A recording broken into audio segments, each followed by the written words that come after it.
naghain na naman ng additional na petisyon ang Sinasabi po rito ni Atty.Glen Chong na nag-file na naman po ng pangalawang petition para sa pag-disqualified ng kandidatura ni BBM ang kampo ni Leni Robredo. Panoorin po natin ang full video pagkatapos po ng ikling intro.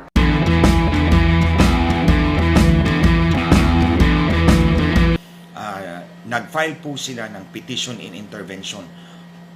Hindi na po kasi sila pwedeng mag-file ng sarili nilang petisyon kasi natapos na po yung deadline ng filing. So, nag-file na lang po sila ng petition in intervention. Ang ibig pong sabihin ay gusto nilang sumali doon sa original na petition na final po ni Atty. Chudorte. At ito naman ang abogado ngayon ay si Howard Calleja. Siya po ang dating abogado ni Saldi Ampatuan ng Maguindanao Massacre. Now he's representing alleged human rights victims. So, under the rules ng Commission on Elections, pinapayagan naman yung mga petition in intervention. Pero po, under Section 3 of Rule 8, Part 3 ng COMELEC Rules of Procedure, nasa COMELEC po yan o sa division kung saan na-assign ang kaso o na-raffle yung kaso kung papayagan po nila o hindi. So, it remains to be seen kung papayagan po ito ng COMELEC o hindi. But at any rate, we will go to the meat of their petition. Tulad ng sinabi ko dati, ang pinagbabasihan ko po dito sa aking komento ay ang report ng Rappler. Kasi ito naman po siyang de facto na mouthpiece ng kampo ni Leni Robredo, ng fake nanay. So, Rappler is the de facto mouthpiece, so to speak. For me, in my belief. Hindi po yan fake news, kasi that's my belief. Okay? So, this is my opinion. Hindi po, I'm not stating a matter of fact, but my opinion na ito yung mouthpiece ng kampo ni fake nanay. So, ang ginigiit po nila, dati, balikan muna natin sandali, yung kay Chudorte na petition. Ito yung original na petition. Pinapadisqualify po nila si BBM dahil nga po sa, yun nga, na-convicted daw siya. But linawin po natin uli, mga kababayan, in the case of tax evasion, si BBM was acquitted. Malinaw po yan. Sandali lang. Malinaw po yan. In the case of tax evasion, si BBM was acquitted by the Court of Appeals. However, dito siya niyari sa failure to file income tax return. At hindi naman po siya sinintensyahan ng imprisonment but a fine of 30,000 pesos or more or less like that. So, malinaw po yan. Pero ang grounds for disqualification ay the person to be disqualified must have been sentenced to not less than 18 months in prison, di ba? Yun yung yun yung requirement ng batas. The person must have been sentenced to more than 18 months in prison. Malinaw, hindi sinintensyahan si BBM ng imprisonment. Walang imprisonment doon sa desisyon ng o resolution ng Court of Appeals. So, hindi siya pwedeng ma-disqualify on that ground. The other one is, kung ang crime involves moral turpitude. Now, sinabi ko na in the case of tax evasion, Bongbong Marcos was acquitted.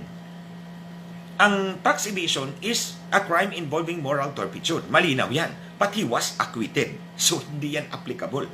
So, niyari nga siya sa failure to file income tax return, which is not a crime involving moral turpitude.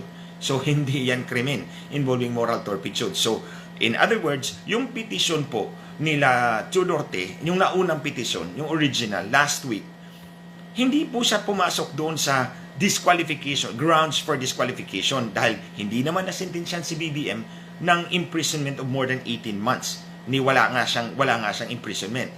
Niyari siya doon sa income tax return, failure to file, which is not a crime involving moral turpitude. So therefore, the case is weak. Yung petition nila, weak po yun. So eto na, pumasok na sila Calleja, ang grupo ni Calleja, in a bid na ma-strengthen nila, mapagtibay nila yung petition laban kay BBM. So ayon nga sa Rappler, ang focus nila ay yung automatic disqualification. Kasi, di ba, niyari si BBM ng Court of Appeals doon sa failure to file income tax return. Ang contention naman ng kampo nila Calleja, actually nila Fake Nanay, is that automatic yung disqualification from holding public office kasi may conviction.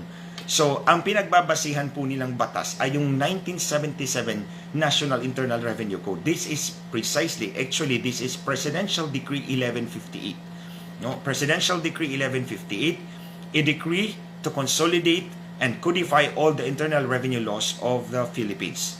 Ito po'y pinirmahan, nilagyan ng Pangulong Marcos.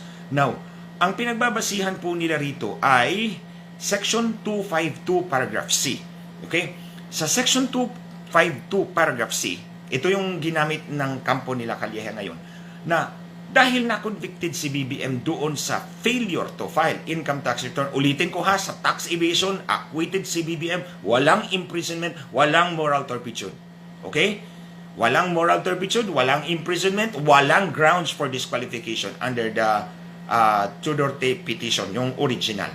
Kaya nga pumasok itong mga gustong sumausaw para mapagtibay nila yung petition because that was the original petition is really weak, legally speaking. Now, ito, ang pinagbabasin nila Section 252 Paragraph C ng Presidential Decree 1158. Ang sabi nila, dahil may conviction for the failure to file income tax return, automatic yung disqualification ni BBM. Mali po yun.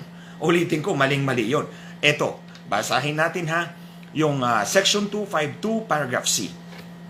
Wag na lang yung first part because if the offender is not a citizen of the Philippines. It says here, if the offender is a public officer or employee, the maximum penalty prescribed for the offense shall be imposed.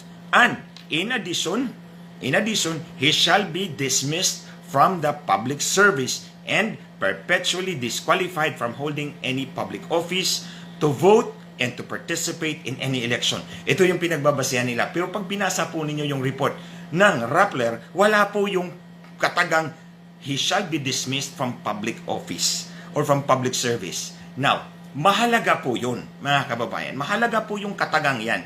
Because if you look at this, no, if the offender, yung, like for example, si BBM, is a public officer or employee. At the time he allegedly committed the crime, he was a public officer or employee. So, seemingly, ostensibly, swak siya sa 252 Paragraph C. Pero nakalagay, in addition to the maximum penalty to be imposed, he shall be dismissed from the public service. Basahin niyo po ang resolution ng Court of Appeals. Walang dismissal of BBM in the public service. So, kung walang dismissal, hindi mag-attach automatically yung perpetual disqualification kasi naka-attach siya doon eh. He shall be dismissed from public service and perpetually disqualified from holding any public office, to vote or to participate in any election. So itong perpetual disqualification, doon ito naka-attach sa dismissal from public service. Ang problema ng mga petitioner na ito, walang dismissal doon sa resolution. Basahin nyo, ulit-ulitin nyo basahin yan, wala doon ang dismissal from public service. Hindi dinismiss si BBM from public service. Kung hindi siya dinismiss, then the perpetual disqualification does not automatically apply. Anong basis ko po dyan? Basahin po nila yung revised rules on administrative cases in the civil service. Yung revised rules on administrative cases in the civil service, ito ang sinasabi. The penalty of dismissal shall carry with it cancellation of eligibility, forfeiture of retirement benefits, perpetual disqualification from holding public office, among others. So, in other words, ang penalty of dismissal carries with it. So, automatic pag may dismissal, no? The penalty of dismissal shall carry with it. So, automatic ang disqualification, perpetual disqualification from holding public office attaches to the dismissal, to the penalty of dismissal from public service. Ang problem is, hindi dinismiss si BBM from public service. Therefore, kung hindi dinismiss si BBM from public service, the perpetual disqualification clause does not, or penalty does not automatically apply. It should have been imposed. Dapat nilagay yun sa resolution because it is not automatic. This is my personal view because dapat may dismissal from public service to make it yung perpetual disqualification automatic. Kung walang dismissal, then it cannot be automatic. That is my personal opinion, my professional opinion. So, kaya sabi ko, mali yung kanilang petition. Nakafocus pa naman sila doon sa Section 252, Paragraph C. Pero hindi nila sinabi. Ang nireport lang nila, yung kataga lang ng perpetual disqualification. Hindi nila sinabi na dapat nandun yung dismissal from service, dismissal from public service. Kung walang dismissal from public service, then it cannot automatically attach.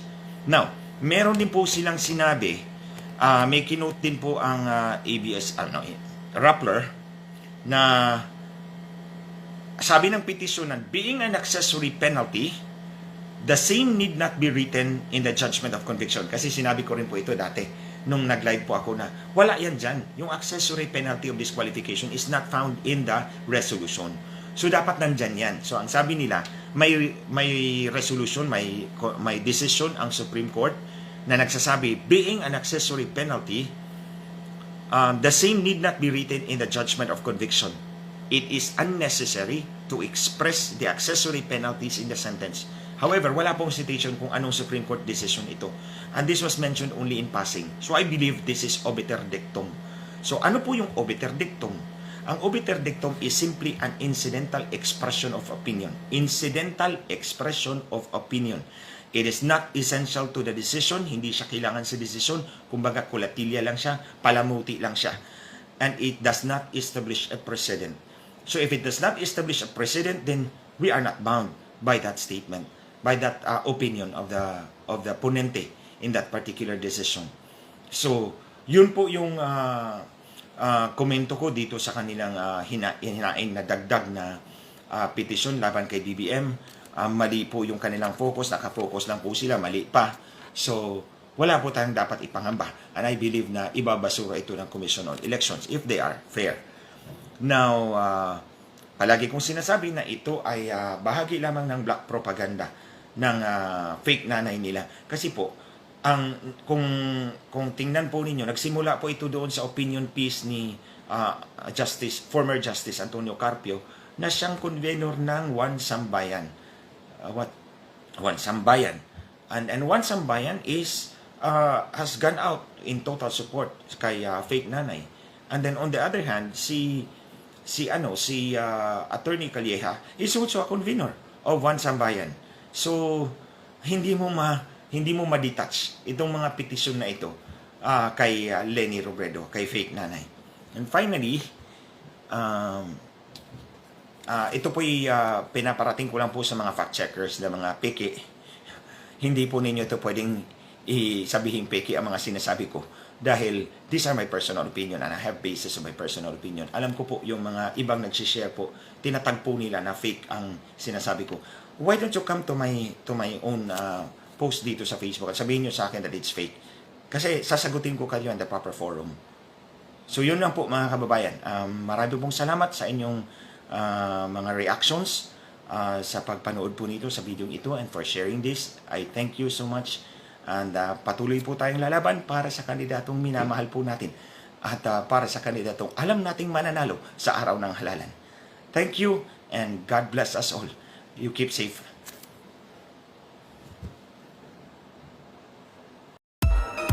Ano po ang opinion niyo sa video ito? Malaya po kayong makakupunin sa ibaba bukas po ang ating comment section. Maraming salamat po at para sa marami pang showbiz and political updates nangyari naman po mag-subscribe po sa ating channel. Maraming salamat po. God bless everyone.